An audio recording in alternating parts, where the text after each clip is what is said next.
रमजान में अफ्तार के साथ सहरी पर खुसूसी एहतमाम किए जाते हैं। कोशिश की जाती है कि सहरी में ऐसे खाने खाए जाएं जो पेट पर गराना हो और साथ साथ दिन भर चुस्ती और तवानाई का भी जरिया रहें। हैदराबाद शहर अपने रिवायती पकवानों की वजह से मशहूर है। रमजानों में फेनी हैदराबाद की खास पहचान है। हैदराबाद की मुख्तलिफ मार्केटों, मिठाई की दुकानों और ठेलों पर रमजानुल मुबारक के आते ही फेनी की फरोख्त में इजाफा हो गया।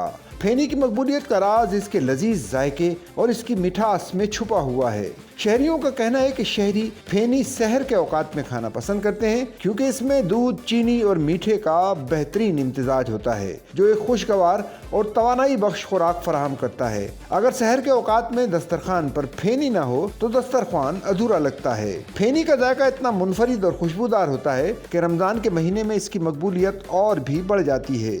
उनका कहना था कि हैदराबाद में फेनी का इस्तेमाल एक अहम रिवायती जुज़ बन चुका है।